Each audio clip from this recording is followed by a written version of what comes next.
Friends, mutton তো আমাদের সকলেরই খুব প্রিয়। তার উপর যদি মটনটা এইভাবে রান্না করা হয় তো তার স্বাদটা দ্বিগুণ হয়ে যায়। এখানে মটনটা আমি প্রথমে ভালো করে ধুয়ে নিয়েছি, তার মধ্যে দিয়ে দেবো আদা রসুনের পেস্ট আর দিয়ে দেবো সর্ষের তেল। এবার মাটনটা ম্যারিনেট করে 30 মিনিট আমি রেখে দেবো। কড়াইতে সর্ষের তেল দিয়ে তেলটা গরম হলে আলুগুলো দিয়ে দেবো। এবার আলুগুলো আমি এখানে লাল লাল করে ভেজে নিয়েছি। আলুগুলো ভাজা হয়ে গেছে, এবার ওই তেলেই দেবো তেজপাতা, শুকনো লঙ্কা, গোটা গরম মশলা, সাজিরা, সামরিচ, জয়িত্রী ফোড়ন। ফোড়নটা একটু ভাজা হয়ে গেলে এবার পেঁয়াজ কুচিটা দিয়ে দেবো। পেঁয়াজটা এখানে লাল লাল করে ভেজে নিয়েছি। এরপরে যে ম্যারিনেট করা মটনটা ছিল সেটা এবার দিয়ে দেবো।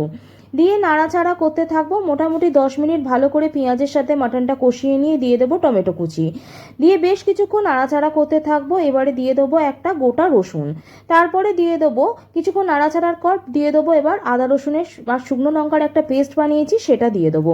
দিয়ে এখানে কষাতে থাকবো 15 মিনিট ধরে। 15 মিনিট পর দিয়ে দেবো পরিমাণ মতো নুন, হলুদ, কাশ্মীরি লঙ্কার গুঁড়ো আর মাটনটা কষাতে থাকবো। এখানে আমি 10 মিনিট পরে দিয়ে দেবো টক দই, দিয়ে নাড়াচাড়া করতে থাকবো। 15 মিনিট পর দেবো শাহি গরম মশলা। এবার মাটনের সাথে ভালো করে মেশাতে থাকবো। এখানে মাটনটা আমি মোট 1 ঘন্টা ধরে ভালো করে কষিয়ে নিয়েছি। কষানোর পর মাটনটা প্রেসারে দিয়ে 3টে সিটি দিয়ে নামিয়ে রেখেছিলাম। ব্যাস, রেডি আমাদের মটন কারি। রেসিপি কেমন লাগলো অবশ্যই জানিও। যদি ভালো লাগে চ্যানেলটা সাবস্ক্রাইব করে যেও। যারা ফেসবুক পেজ থেকে দেখছো অবশ্যই ফলো করে দিও। সকলে ভালো থেকো, বাই।